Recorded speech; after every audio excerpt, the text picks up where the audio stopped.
नमस्कार किसान भाइयों, अपनी लोक संस्कृति, पुरा संपदा और कृषि उत्पादन से भरपूर झाबुआ के कृषि क्षेत्र में की चौपाल से आप सभी किसान भाइयों का हार्दिक स्वागत है। किसान भाइयों, आज हम हैं झाबुआ जिले के कृषि क्षेत्र में और हमारे साथ गुणी किसान हैं। गुणी किसान अर्थात जो किसान पहले जो परंपरागत खेती करते थे, अब वो आधुनिक खेती करने लगे हैं। उद्यान की फसलों की खेतीबाड़ी भी कर रहे हैं, अच्छे बीज उत्पादन भी ले रहे हैं और हमारे प्रदेश के अनेक ज़िले के जो अच्छे किसान हैं उनसे यहाँ के पीछे नहीं हैं, बल्कि मैं ये कह सकता हूँ कि यहाँ के किसान भी देश के हर किसान के साथ कदम से कदम मिलाकर आगे बढ़ रहे हैं। हमारे साथ कृषि विज्ञान केंद्र के 2 वैज्ञानिक भी हैं जो उपस्थित किसान भाइयों की अपनी समस्याओं का समाधान करेंगे। तो मेरे पास एक किसान भाई हैं, उनसे परिचय जानता हूँ और उनके बारे में ये जानेंगे कि वो कौन से गाँव से हैं और कौन कौन सी फसलों का उत्पादन लेते हैं। जी, अपना परिचय दें। मेरा नाम वेस्ताजी बारिया, ग्राम गोलाबड़ी रहता हूँ और ज़िला झाबुआ, तहसील रामा। और हम खेती करते पहले हम खेती हमारे बाप दादा करते थे और हम भी करते थे, पर वो खेती हम थोड़े छोटे छोटे पाटले से करते थे। कृषि विज्ञान केंद्र वाले हमारे यहाँ आया, हमको सिखाया, तो मक्की बोने के हमको तरह बताई, तो थोड़ी दूर पाटले पे बोना, तो 1.5 फीट से हम मक्की लगवाई, वो भी अच्छी थी। और उसके बाद हमको फिर भी रासायनिक खाद से जो ज़मीन बिगड़ रही उसके बारे में भी कृषि विज्ञान केंद्र से हमको सलाह दी, तो हम वो रासायनिक खातर बंद करे हो तो फिर ये काय से ज़मीन ठीक करे, तो हमको केसवा लाना पड़ेगा, यूँ बोला। तो फिर हमको दिखाने के लिए ले गया थे, या तोमर साहब ने आदेश दिया, तो हम हगड़ी बगड़ी गए थे।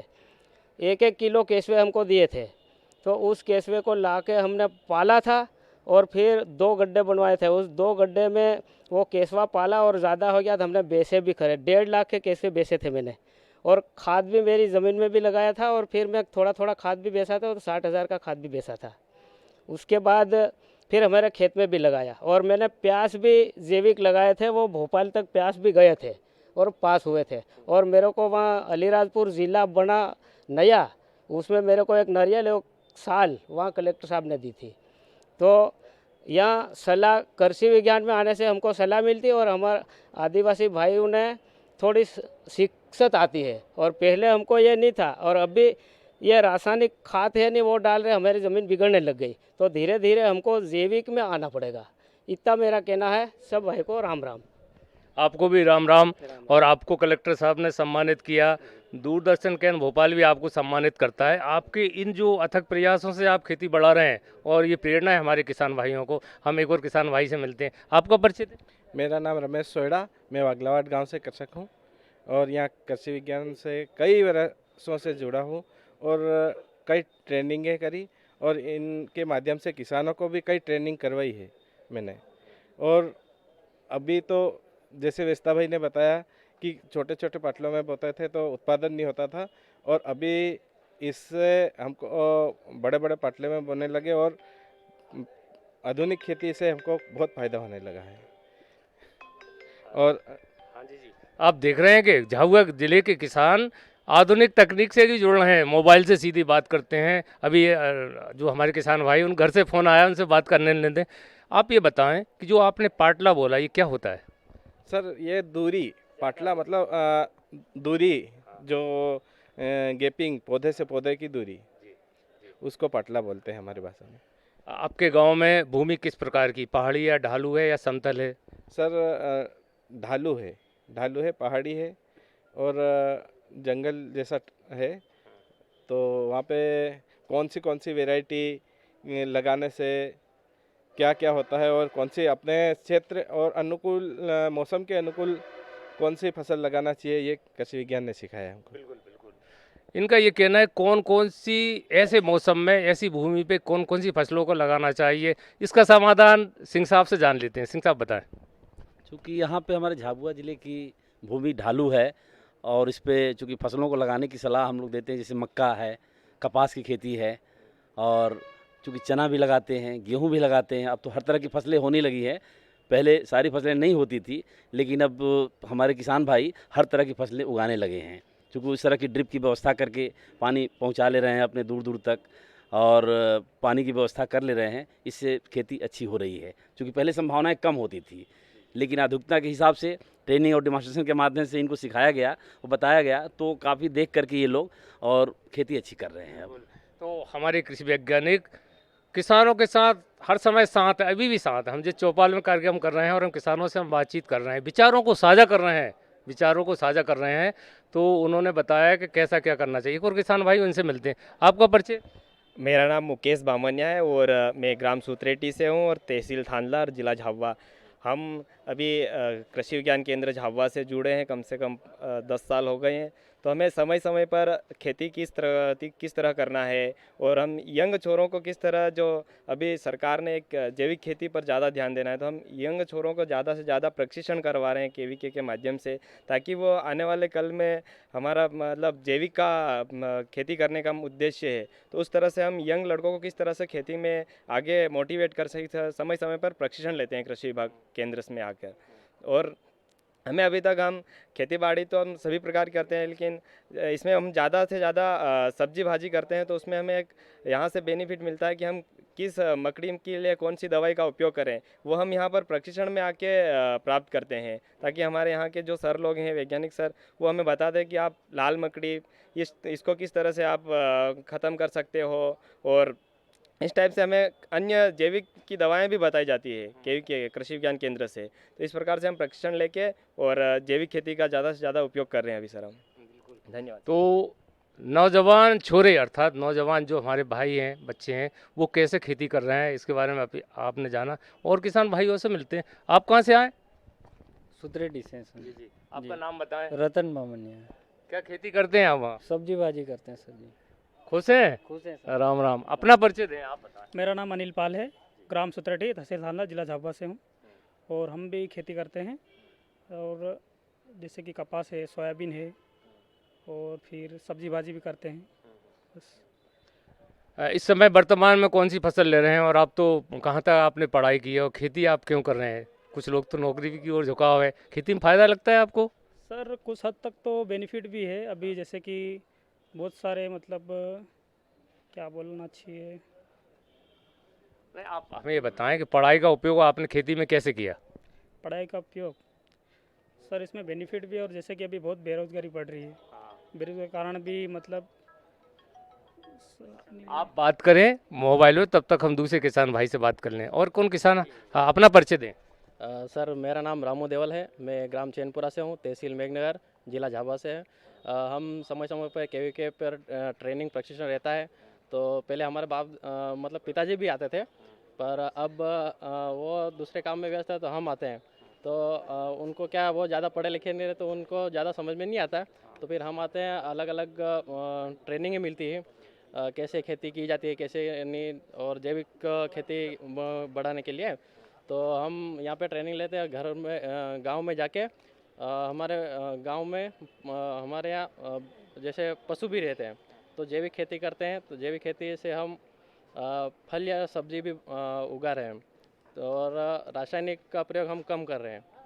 और आप हमारे किसान भाइयों को ये बताएं जो प्रदेश के कार्यक्रम देख रहे हैं कि आप अब कैसे खेती करते हैं, कितने पशु आपके, कैसे पहले कैसे करते थे, कहाँ तक आपने पढ़ाई की, इस संबंध में बताएं विस्तार से। जी सर।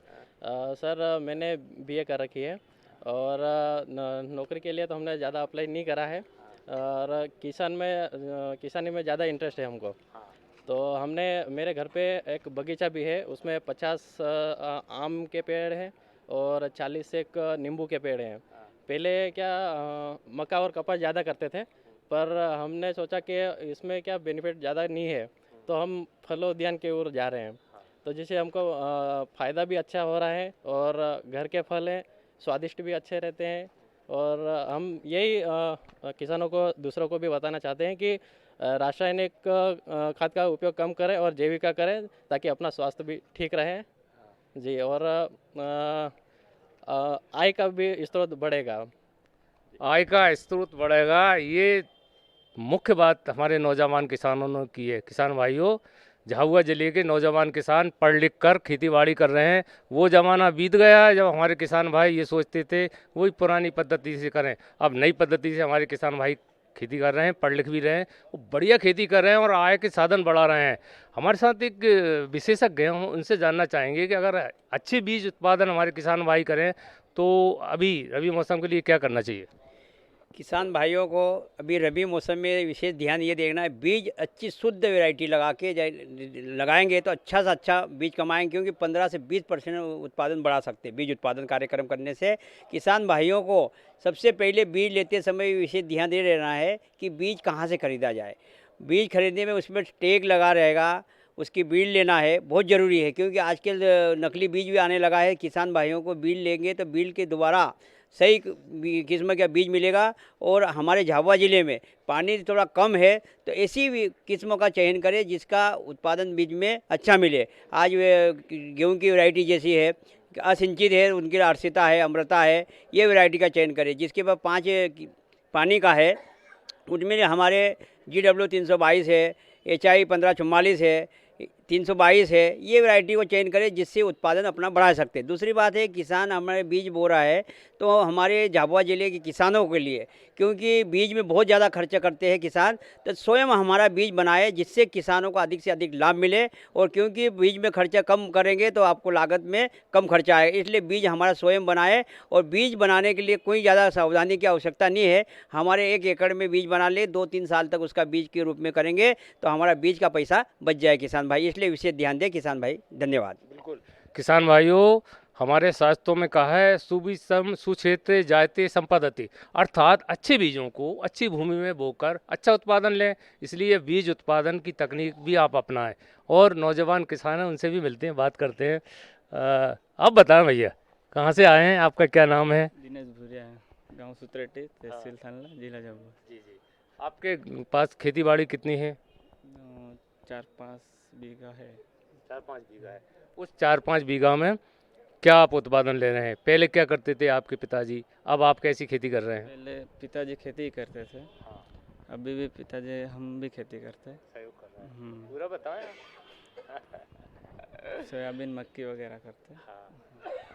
तो हमारे किसान भाई बोलने में भले झिझक रहे हो, पर ये बात पक्की है कि उनका झुकाव अब उन्होंने ये तय कर लिया है कि हमें जो है खेती अच्छे ढंग से ही करना है। तो किसान भाइयों, अभी आपने चौपाल कार्यक्रम में देखा कि हमारे नौजवान किसान और उम्रदराज किसान किस तरह से एक दूसरे से तालमेल मिलाकर कृषि वैज्ञानिकों की सलाह से खेती के उत्पादन में नए कीर्तिमान स्थापित कर रहे हैं हमारे झाबुआ के किसान। अगले चौपाल कार्यक्रम में ऐसे ही नए किसानों से फिर आपसे मिलेंगे, तब तक के लिए नमस्कार।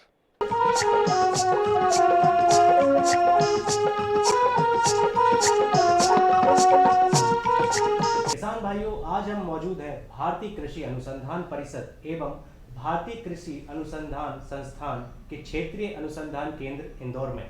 और यहाँ पर इस संस्थान के अध्यक्ष हैं डॉक्टर केसी शर्मा। बहुत बहुत स्वागत है सर आपका हमारे खास कार्यक्रम में। धन्यवाद किसान भाइयों।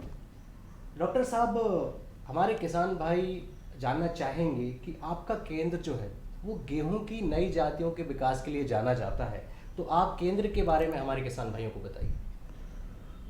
किसान भाइयों, सबसे पहले मैं आप सभी को नमस्कार करता हूं। और उसके बाद मैं जो हमारा मध्य प्रदेश के इंदौर में जो हमारा गेहूं अनुसंधान केंद्र के नाम से जाना जाता है, और ये इसका जो मुख्य संस्थान है वो दिल्ली जो पूसा इंस्टीट्यूट के नाम से जाना जाता है। और सन 1946-47 में हमारे मध्य प्रदेश में गेहूं में इतनी बुरा रतुआ आया था, जो काला और भूरा रतुआ रहता है, कि हमारे जानवरों के लिए भी चारा नहीं मिल पाया था। तो इसकी जो हमारी परियोजना चल रही थी हमारे IRI में रतुआ की, जहां डॉक्टर BP पाल उसके कोऑर्डिनेटर थे, तो इस केंद्र को उसी जो रतुआ से रोधी किस्में उगाने के लिए इस केंद्र को 1951 में, जो कि 3 अक्टूबर 1951 उसकी नींव रखी गई थी, और ये उसका ही एक केंद्र बनाया गया था, जो अभी तक हमारे करीब 45 वैरायटी ऐसी विकसित कर चुका है जिसमें रतुआ या कोई दूसरी बीमारी नहीं आती है, और इसमें पैदावार बहुत अच्छी देने की क्षमता सभी प्रजाति हमारी रखती हैं, और जो विभिन्न दशाओं के लिए है। डॉक्टर साहब, आपने बताया रतुआ वो बीमारी थी जिसकी वजह से एक अनुसंधान खड़ा हुआ हमारे किसान भाइयों की मदद के लिए। डॉक्टर साहब, मध्य प्रदेश में गेहूं की कौन कौन सी जातियां होती हैं, इसके बारे में भी किसान भाइयों का मार्गदर्शन कीजिए। किसान भाइयों, हमारे जो देश है इसमें गेहूं की 3 प्रजातियां पाई जाती हैं। एक तो आप सभी ने सुना होगा ट्रेटिकम एस्टिवम हम बोलते हैं वैज्ञानिक लोग, लेकिन उसको हम रोटी वाला गेहूँ बोलते हैं। दूसरा है कठिया गेहूँ, जिसे आप लोग मालवीय या जो कठिया गेहूँ या मालवीय ड्यूरम बोलते हैं जिसको। और तीसरी जो स्पीसीज है जो हमारे मध्य प्रदेश में नहीं होती, हमारे मध्य प्रदेश में या तो रोटी वाला गेहूँ हम उगाते हैं या कठिया गेहूँ उगाते हैं, और दोनों की प्रजाति हमारे प्रदेश में होती है। तीसरा जो है हमारा दक्षिण भारत में, जो महाराष्ट्र से लेके महाराष्ट्र कर्नाटक में ट्रेटिकम डाइकोम जिसे एमर व्हीट बोलते हैं वो होती है। तो हमारे दो जो हमारी प्रजातियां हैं, मुख्य प्रजातियां हमारे मध्य प्रदेश के लिए, उन पर ये केंद्र शोध करता है और नई नई प्रजातियां, एक से एक अच्छी प्रजाति, अधिक से अधिक पैदावार और जो बीमारी ना आए और अच्छी गुणवत्ता वाली हो पैदा करता है। डॉक्टर साहब, हमारे किसान भाई अब अवगत हो चुके हैं, जान चुके हैं दो तरह की जातियां गेहूं की होती हैं, एक रोटी वाला गेहूं, इसके अलावा एक मालवी गेहूं। डॉक्टर साहब, हमारे किसान भाई जानना चाहेंगे कि बुआई की विभिन्न परिस्थितियां होती हैं, तो उन परिस्थितियों के हिसाब से कौन सी किस्में उन्हें उगाना चाहिए? देखिए किसान भाइयों, आपको ये देखना है कि आपके पास कितना पानी है, आपका खेत कब खाली हो रहा है। हम प्रजातियों का जो हमारी वैरायटी जो गेहूँ है, और दूसरा आप रोटी वाला गेहूँ लगाना चाहते हैं या फिर आप जो है कठिया गेहूँ लगाना चाहते हैं, तो दोनों ही तरह की हमारे पास, आप जिस परिस्थिति के लिए अपना गेहूं पैदा करना चाहते हैं उसके लिए हमारे साथ प्रजातियां हैं।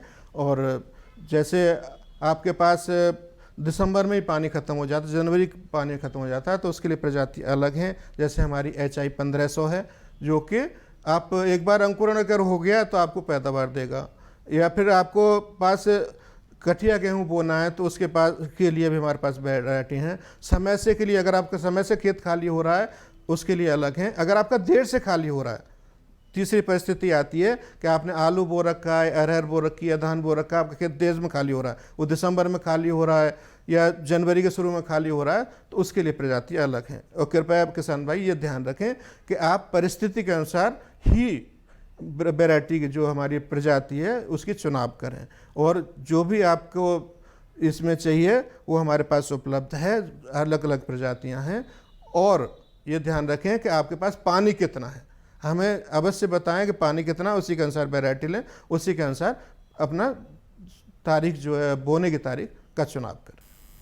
तो डॉक्टर साहब, जैसा कि आपने बताया कि बुआई के लिए जो किस्म का चयन करना है उसके लिए बहुत सारे कारक जिम्मेदार हैं, जिन पर किसान भाइयों को ध्यान देना चाहिए कि उनके पास संसाधन या पानी कैसा है। डॉक्टर साहब, इसके अलावा मध्य प्रदेश का जो गेहूँ है वह बहुत ही प्रसिद्ध है, और केवल भारत के राज्यों में ही नहीं बल्कि पूरे विश्व में इसकी प्रसिद्धि है। इसके बारे में आप बताएंगे कि आखिर क्यों इसकी इतनी प्रसिद्धि है मध्य प्रदेश के गेहूं के बारे में? देखिए, जो मुख्य इसका कारक है कि हमारे प्रदेश में, जो हमारा मध्य प्रदेश है, एक तो इसकी जो ज़मीन में पोटास बहुत ज़्यादा है जो कि गुणवत्ता को सुधारता है। दूसरा है कि यहाँ पे जो संचयन आवर हैं दूसरे प्रदेशों के अपेक्षा यहाँ मिलते हैं, जिससे हमारे गेहूं की गुणवत्ता सुधरती है।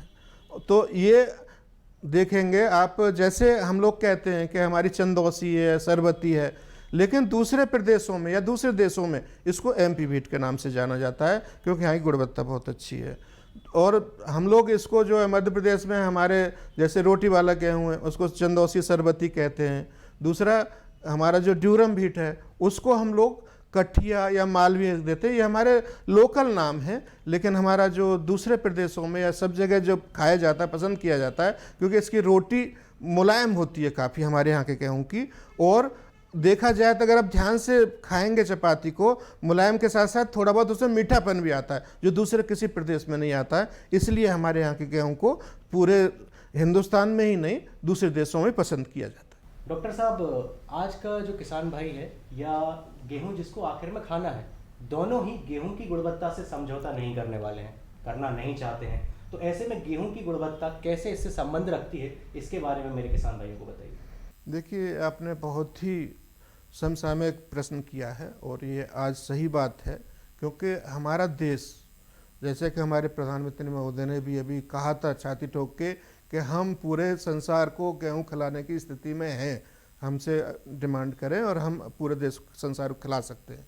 तो इसमें क्या है कि जो हमारा हम बाहर से गेहूं खरीदा करते थे, जो हमारे ग्रीन रेवोल्यूशन आई थी, हरित क्रांति आई थी, उससे पहले हमें दूसरे देशों से मंगाना पड़ता था और उनसे ऐसी क्वालिटी आती थी जैसे लाल गेहूं आप सभी लोग जानते हो, थिनियम या गाजर घास बोलते हैं, वो उसी गेहूं के साथ आई हुई है। आज हमारा पूरा देश उससे परेशान है। लेकिन आज हम इस स्थिति में हैं कि हम पूरे देश के साथ साथ अपना पेट भर सकते हैं और दूसरों का भी भर सकते हैं। और हमारा जो अगर देखे जाए तो 2020-21 में जो उत्पादन था 109.6 मिलियन टन था और अब इस साल थोड़ा सा घटा क्योंकि हमारे कुछ प्रदेशों में जल्दी गर्मी आ गई थी, उससे थोड़ा सा 1000 गैलवेट जो 1000 दानों का वजन होता है वो थोड़ा कम हो गया था।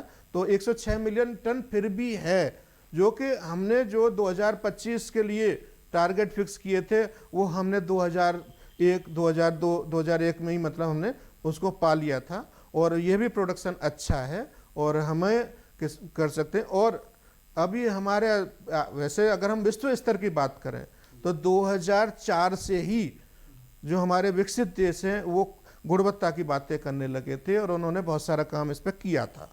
लेकिन हमारे यहाँ जो हमारा देश है इसमें 2018 से, क्योंकि हमारा प्रोडक्शन, हमारा पेट भर गया उत्पादन से, हमारे पास खूब रहने लगा, रहने की हमारे स्टोरेज भी कम पड़ने लगे, तो हम गुणवत्ता की तरफ जाने लगे।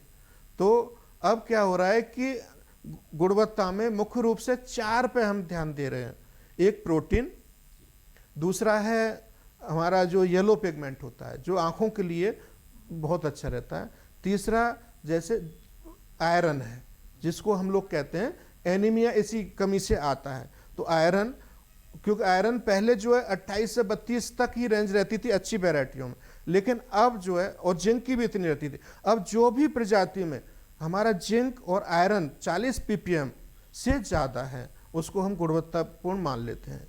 तो ये जो अभी जो चल रहा है, और अगर आपको ये जाने की खुशी होगी कि जो 2020 में हमारे प्रधानमंत्री महोदय ने 2 बार जो है राष्ट्र को वैरायटी समर्पित की हैं अलग अलग फसलों की, तो 2020 में हमारी 1633 प्रजाति को राष्ट्र को समर्पित किया था गुणवत्ता के लिए।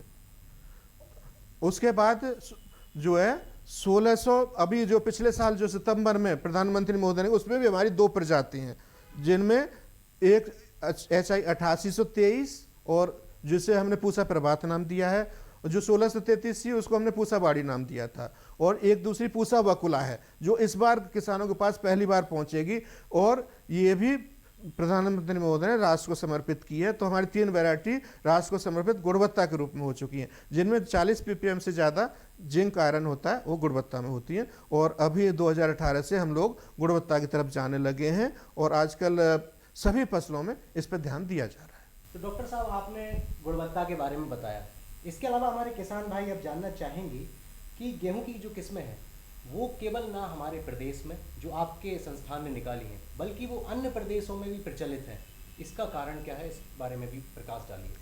देखिए, जो भी गेहूं की प्रजाति विकसित होती है वो एक स्टेबलाइजेशन लाने के बाद 8-10 साल हम लोग स्टेबलाइज अपने लेवल पे ही करते हैं उसको। जब अच्छी हो जाती है तो नेशनल लेवल पे, जिसको हम NIVT बोलते हैं, जो हमारे एक्सोएंट पढ़ते हैं, तो वो नेशनल लेवल पे जाते हैं। उसके बाद 2 बार हम AVT करते हैं, एडवांस वेराइटल ट्रायल, जो हम इसमें जो करते हैं AVT करते हैं। तो उन 3 साल के आधार पे जो वैरायटी जहाँ पे भी ज़्यादा पैदावार देती है, अच्छी गुणवत्ता की होती है, बीमारियाँ नहीं लगती हैं, मुख्य रूप से रस्ट है या करनाल बंट है या बहुत सारी बीमारियाँ, ब्लैक पॉइंट है, तो ये बीमारियाँ नहीं आती। जहाँ पे ज़्यादा पैदावार और ये सब गुण होते हैं वहाँ के लिए उसको रिलीज़ कर दिया जाता है। ऐसी हमारी वैरायटी दूसरे प्रदेशों के लिए बहुत सारी निकल चुकी हैं और हमारे पीछे रखी भी हुई हैं और आप देख सकते हैं, और वहीं के लिए रिलीज जाती है, क्योंकि हमारा मेन फोकस जो रहता है वो अपने मध्य प्रदेश के लिए रहता है। और क्योंकि मध्य प्रदेश में गेहूं की कठिया और रोटी वाले दोनों गेहूं रहते हैं, और हमारे केंद्र की जो वैरायटी है एक से एक अच्छी है। आपको ये जानकर खुशी होगी कि संसार में 58 कुंटल पर हेक्टेयर से ज़्यादा एवरेज औसत जो है आज की तारीख में, जो पिछले साल का है, किसी देश का नहीं है।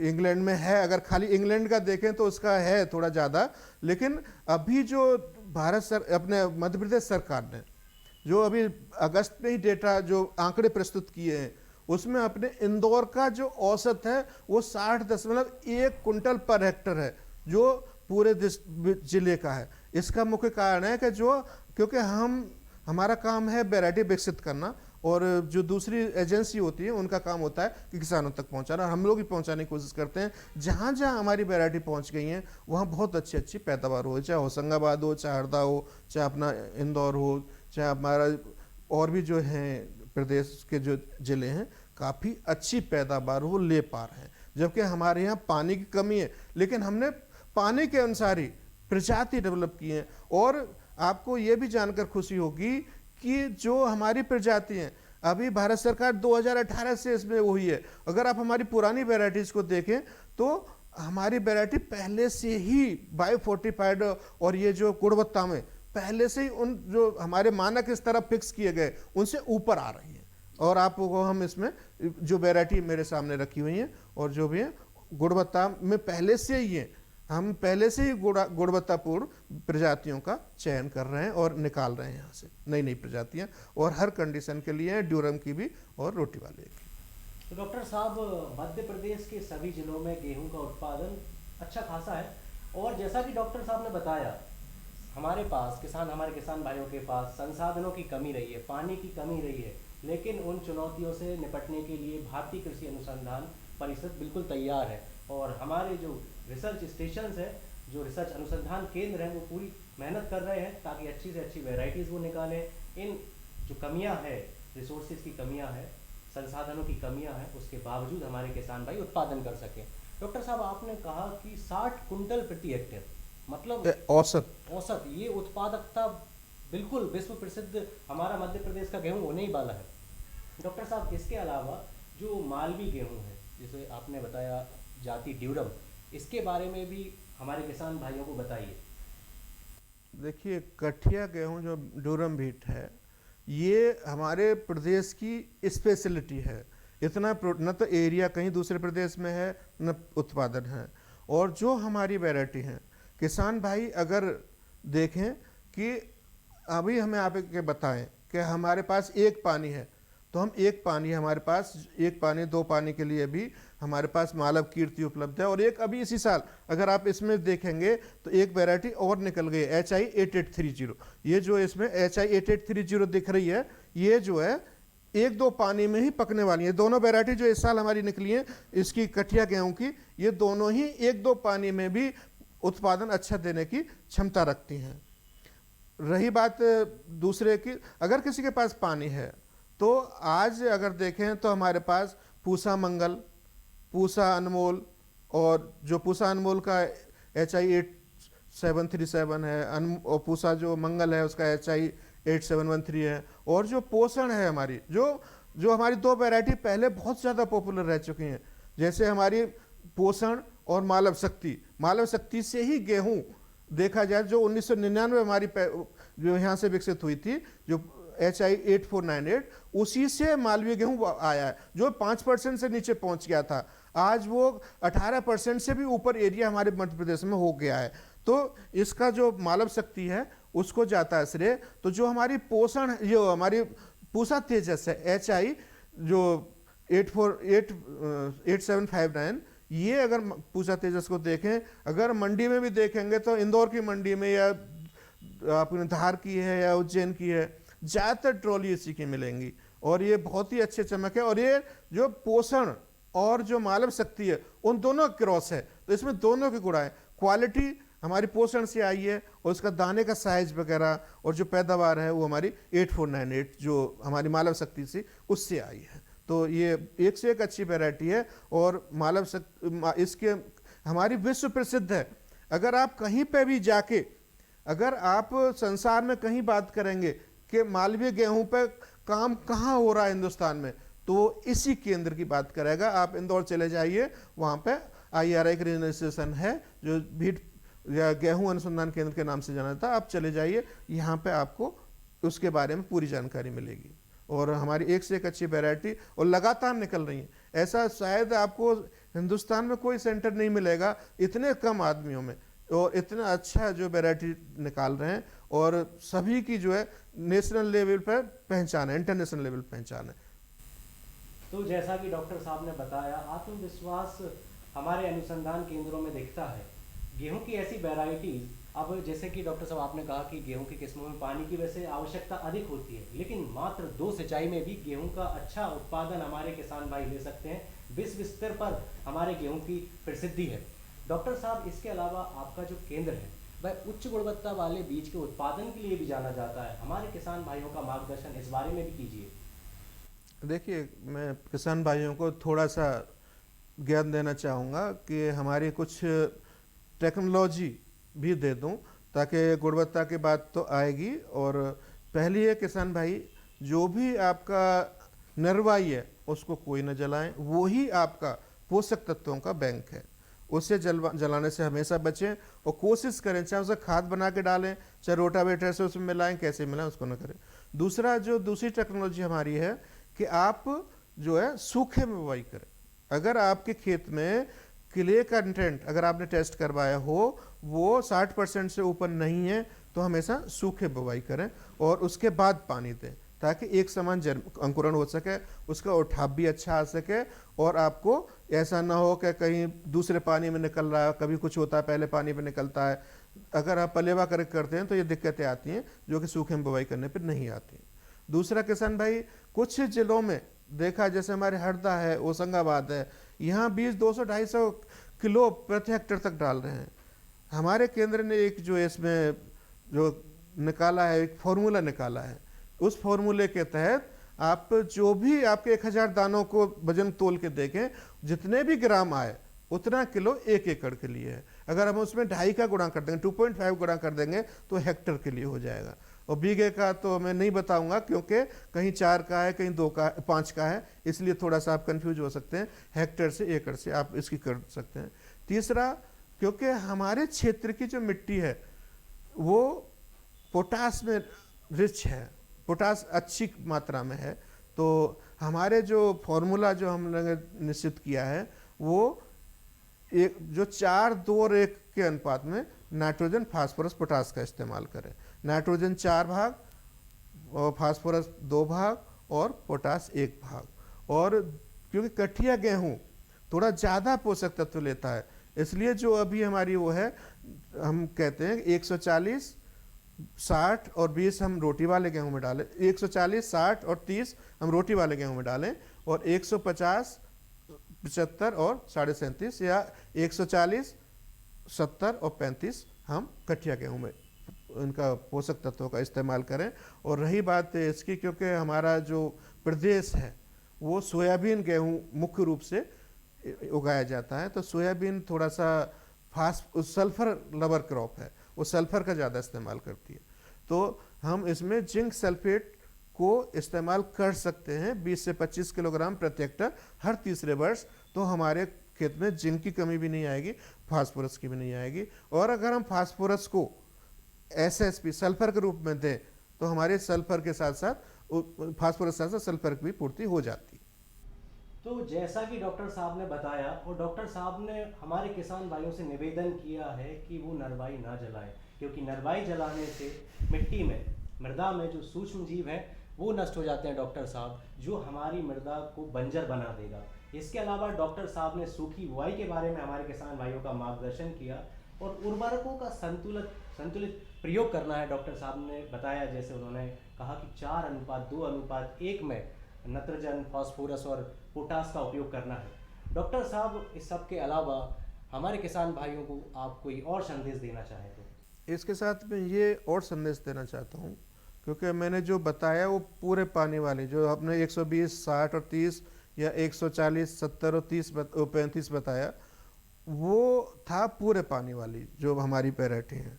लेकिन जो हम जल्दी बोते हैं, जो कम पानी वाली होती हैं, उनमें हमें 80 से 100 ही डालना है।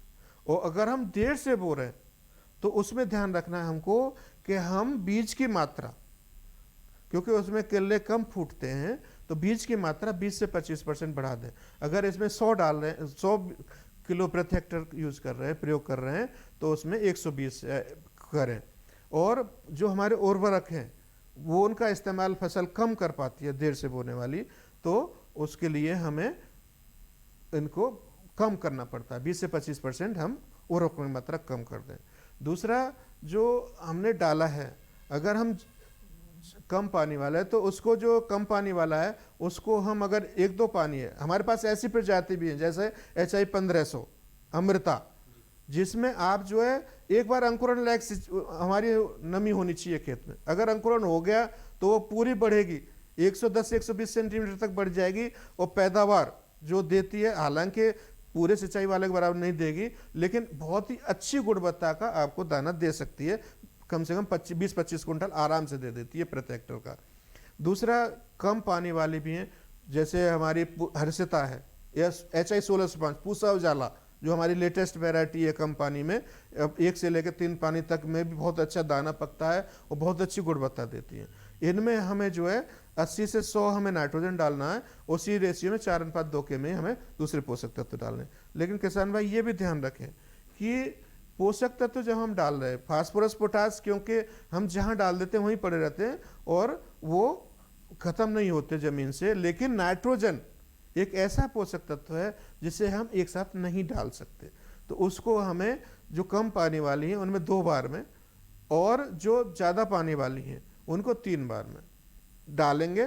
तो निश्चित रूप से 3 बार से मतलब क्या, 1-2 बार में, एक बार तो आपने बुवाई के समय पर दे दिया और दूसरा पहले पानी पे दे दें जब भी पानी उसमें लगा रहे हैं। लेकिन जो पूरे पानी वाले हैं उसमें 3 बार में डालना है हमें, एक बुवाई के समय पे 1/3 मात्रा नाइट्रोजन की, और उसकी 1/3 जो है पहले पानी पे और 1/3 दूसरे पानी पे।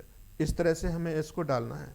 और ये भी ध्यान रखना है कि अगर कभी आप पुरानी वैरायटी ना इस्तेमाल करें, नई से नई वैरायटियाँ लें ताकि बीमारी ना आए। कभी कभी किसान भाई, अभी हम लोग वहाँ कार्यशाला में थे, मीट में जो हमारी ग्वालियर में हुई थी, तो कुछ ने ब्लैक टिप आने की वो की थी, तो पुरानी वैरायटी लगा लेते हैं। अगर पुरानी वैरायटी लगा रहे हैं तो बीज को या तो जो टिल्ट आता है, प्रोपिकोनोजोल एक आता है, उससे उपचार कर लें, और एक स्प्रे कर देंगे उस पर जब बूट स्टेज होती है, जब बाली निकलने वाली होती है या बाली आधी निकल जाए तब छिड़काव करेंगे, तो उससे निजात हम पा सकते हैं। तो ये हमें छोटी छोटी बातें ध्यान रखनी है, तो हम पूरा पैदावार ले सकते हैं। और ध्यान रखें समय पे, जो हम समय बता रहे हैं समय के अनुसार, अगर आपने जल्दी में बोने के लिए आपने जैसे लोकवन है या जो बो रहे हो आप पहले से, उससे थोड़ा सा कम करें। और HI 1544 ये हमारी एक वैरायटी अभी निकली है, 2 निकल चुकी हैं अभी, एक पिछले साल निकली है, एक इस साल निकली है, HI 1636 पूसा बकुला, जो कि खाने में बहुत अच्छी है और उसका दाना 55 ग्राम तक है और 60 ग्राम तक भी आ जाएगा अगर ढंग से पैदा किया जाएगा। और एक इस साल अभी हमारी जो इसमें है HI 1650 जो हमारी इसमें निकली हुई है, ये हम इस साल पैदा करेंगे, अगले साल किसानों को मिल पाएगा। 1636 तो कुछ मात्रा में हमने पैदा किया है, ब्रीडर सीड हम किसानों को देंगे और अगले साल 1650 भी देंगे। निश्चित रूप से ये किसानों को अच्छी से अच्छी पैदा, क्योंकि जो हमारी पूर्णा थी, जो कि कहीं पे अन्नपूर्णा के नाम से चल रही थी, कहीं कुछ इस वैरायटी को दूसरे नामों से प्राइवेट वाले और सब बो रहे थे, तो उससे निजात मिलेगी। और अब क्योंकि वो 2008 की वैरायटी थी और वो इतनी अच्छी वैरायटी थी, किसी को नहीं आगे देना चाह रही थी, लेकिन सौभाग्य से हम लोगों को पिछले साल उससे अच्छी वैरायटी पूसा बकुला करके मिल गई है। और ये इस साल पूसा जो हम लोगों ने की है, पूसा ओजस्वी हमने उसको नाम दिया है HI 1650 को, और ये अगले साल हम किसानों को देंगे। और ये भी बहुत अच्छी वैरायटी है, क्योंकि 1636 से भी ज़्यादा पैदावार दी, इसलिए ये रिलीज होती है। वैरायटी जब भी रिलीज होती है तब पिछली वैरायटियों से अच्छी होती है। तो ये अभी, और ये पिछले साल की जो वैरायटी थी वो इस साल मिलनी शुरू हो जाएंगी, अगले साल हम उनको भी करेंगे।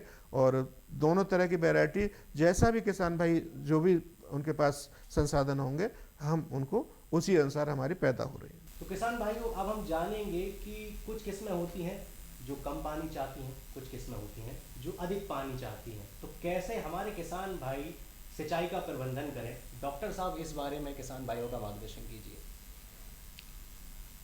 देखिए, आपने जो सिंचाई है, ये देखा जाए तो हमारे कोई भी फसल होगी उसके उत्पादन की रीढ़ की हड्डी है। अगर हमने पानी की व्यवस्था कर ली है तो कोई भी फसल अच्छे पैदावार देने की रखती है। और गेहूं में विशेषकर, क्योंकि अभी मैंने आपसे जो कहा कि हमारे पास कम पानी वाली, बिना पानी वाली, ज़्यादा पानी वाली प्रजातियां हैं, और आपको अपने संसाधन जितना पानी आपके पास है, या जब खेत आपका खाली है तब बोना है। तो उसके लिए मैं इसमें बताना चाहूँगा किसान भाइयों कि आप सिंचाई की जो है कैसे प्रबंध करें अच्छे पैदावार, अधिक से अधिक पैदावार के लिए। इसमें सबसे पहले आपको ध्यान रखना है कि आपका जो पानी कब तक आप दे सकते हैं, और निश्चित रूप से हमें बताना चाहूँगा कि आप 20 अक्टूबर से पहले गेहूं की बुवाई कभी ना करें। ये ना करें कि हमारा पानी ख़त्म हो जाएगा, और पानी जो देना है जो कम पानी वाली हैं, अगर आपके पास एक ही पानी है तो उससे फसल को देखते रहे 35 से 45 दिन पर देंगे आप उसको, तभी अधिकतम पैदावार होगी। वो प्रजाति ऐसी हैं वो सूखेगी नहीं और आपको पैदावार देंगे। अगर आपके पास 2 पानी है तो 35 से 40 दिन पे पहला पानी दे दीजिए, दूसरा 70 से 80 दिन पे देंगे। जैसे फसल को देखते रहें, ज़्यादा न मुरझानी चाहिए। और ये मत भूलिए, मत सोचिए कि जो हमारी फसल सूख रही है, मुरझा रही है। जड़ों का विकास तभी होता है जब फसल पानी मांगती है, उसी हिसाब से वैरायटी जो है हम निकालते हैं। अब जैसे कम पानी वाली, एक पानी वाली वैरायटी की बात करें तो उसकी जो जड़ 1 मीटर से भी गहरी चली जाती है, वो नीचे से पानी लेती है। और ज़्यादा पानी वाली रहती हैं उनको जड़ इतनी गहरी नहीं जा पाती हैं। जैसे मैंने आपको पूसा तेजस बताई, पूसा मंगल, पूसा जो कटिया गेहूँ की हैं, या आपको मैंने इसके पूसा बकुला, पूर्णा, और ये मैंने पूसा ओजस्वी बताई, ये ज़्यादा पानी वाली हैं। तो ये ध्यान रखें कि जो हमने वैरायटी पैदा की है उसी कंडीशन में की हुई है। अगर पास 2 पानी है तो दूसरा जो देंगे पहला 35 से 40 दिन पे, दूसरा 70 से 80 दिन। अगर आपके पास 3 पानी है तो क्योंकि जो इसकी मुख्य क्रांतिक अवस्था होती है वो CRI जिसे हम बोलते हैं, ये चंदेरी निकलती है, जड़ें निकलती हैं 20 से 22 दिन पे, उसमें देना चाहिए। दूसरा 50-55 दिन पे, तीसरा 80-85 दिन पे देना चाहिए तीसरा पानी। अगर 4 पानी है तो निश्चित रूप से आप 20 से 22 दिन के अंतराल पर देते रहिए, आपको ज़्यादा सोचने की जरूरत नहीं है। और पानी चाहे जल्दी बोने, देर से, वो समय से बोने वाली हो या देर से बोने वाली हो, आपको 20 से 22 दिन के अंतराल में पानी देना है। जो हम देर से बोते हैं वो भी पूरे पानी वाली होती है। और लेकिन वैरायटी का चुनाव वही करें जो आपके पास पानी की उपलब्धता है, नहीं तो आप अगर आपने इनमें बदलाव किया तो पैदावार उतनी नहीं मिल पाएगी और आपको नुकसान होने का अंदेशा रहेगा। तो डॉक्टर साहब, आपने हमारे किसान भाइयों का मार्गदर्शन किया, गेहूं की जातियों के बारे में बताया, कठिया गेहूं और रोटी वाला गेहूं। इसके अलावा डॉक्टर साहब ने बताया गेहूं की गुणवत्ता के बारे में, और गेहूं की जो नई किस्में हैं जो आने वाली हैं भविष्य में, उनके बारे में भी डॉक्टर साहब ने बताया। और डॉक्टर साहब, आपका संस्थान क्षेत्रीय अनुसंधान केंद्र इंदौर लगातार प्रयासरत है किसानों की समस्याओं का हल करने के लिए। कम संसाधन है, कोई समस्या नहीं है, क्षेत्रीय अनुसंधान केंद्र इंदौर लगातार किसानों की मदद करते रहेगा। डॉक्टर साहब, बहुत बहुत धन्यवाद आपका हमारे कार्यक्रम में आने के लिए। हाँ किसान भाइयों, अभी जो भी मैंने आपको बताया, हम लोग बीज पैदा करते हैं और नई नई वैरायटियों के यहाँ पे प्रशिक्षण भी देते हैं। और इस केंद्र पर आप सभी का जो भी बीज पैदा करते हैं या जो भी किसान भाई हैं, किसी भी ज़िले के हैं, कहीं के भी हैं, सभी का यहाँ पे बहुत बहुत स्वागत है और आप सभी को धन्यवाद।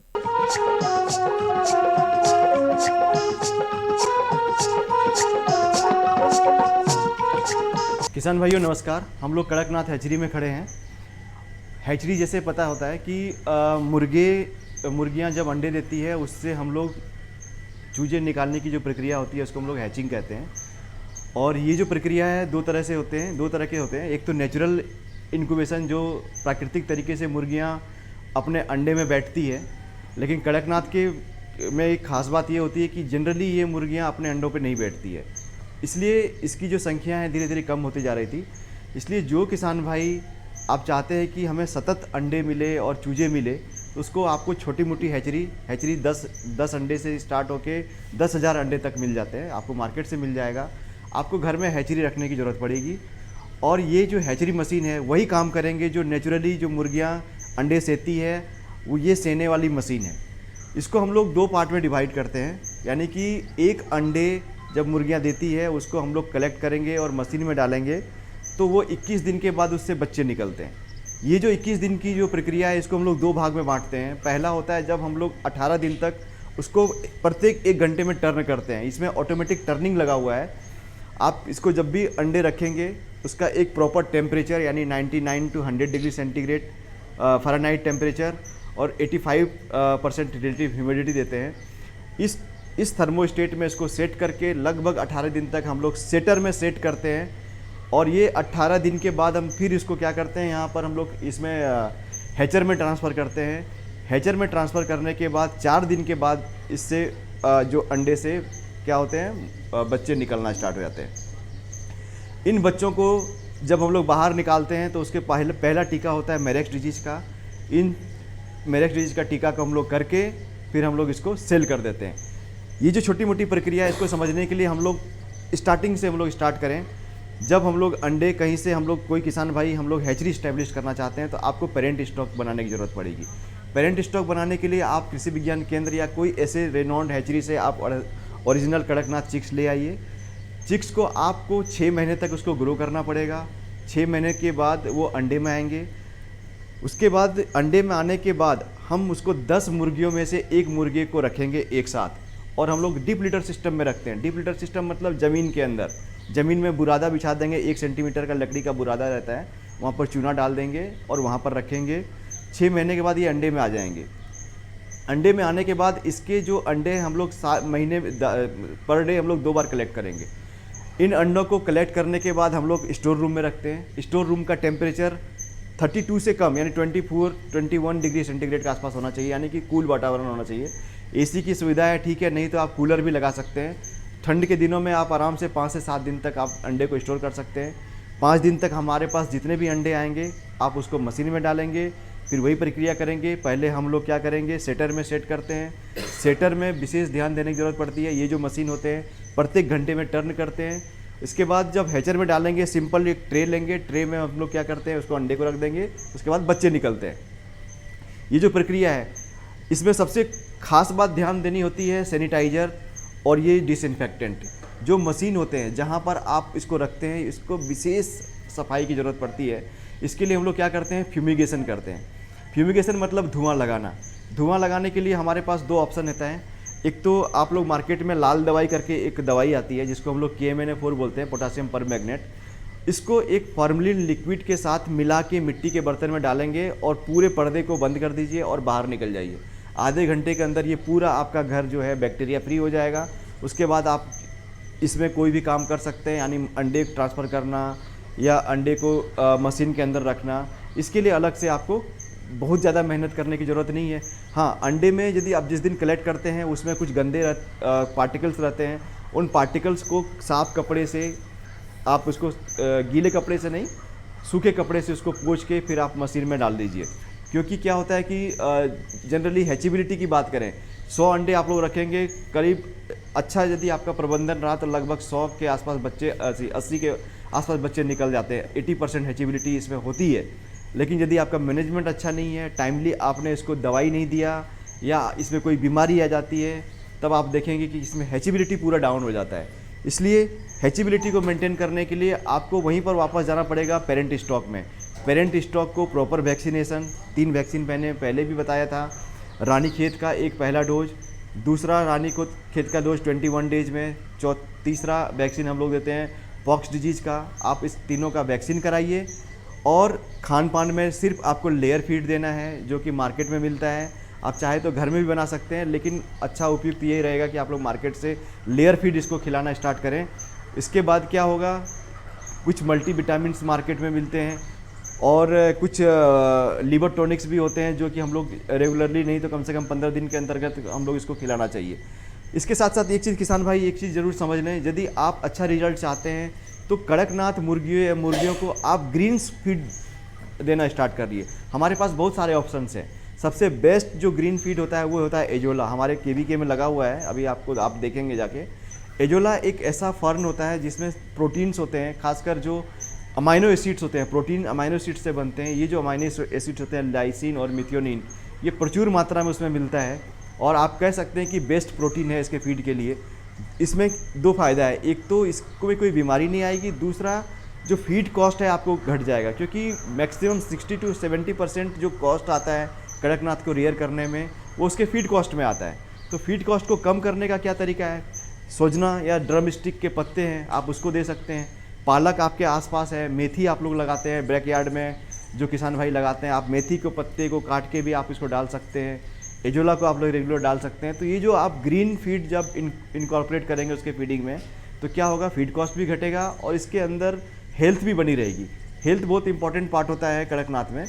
वैसे तो बीमारियां कम आती है, लेकिन आ जाती है तो फिर तुरंत कोई लक्षण दिखे, लाल दस्त, सफ़ेद दस्त या कोई ऐसे लक्षण दिखे, तुरंत आप पशु चिकित्सक से या पोल्ट्री एक्सपर्ट से ज़रूर संपर्क करके उनसे आप दवाई भी कर लें, क्योंकि मोर्टिलिटी बहुत ज़्यादा होती है। एक बार बीमारी आ जाएगी तो फिर आपको पूरे लॉट को अच्छे से सफाई करके फिर दोबारा आपको लॉट इसमें देना पड़ेगा। तो 2 चीज़ मैंने बताया था। हैचरी मैनेजमेंट बहुत इंपॉर्टेंट है। आप चाहें तो मार्केट से लें या तो खुद से भी आप बहुत सारे किसान बनाने लगे हैं, झाबुआ में मिलते हैं, आप कर सकते हैं। बहुत बहुत धन्यवाद।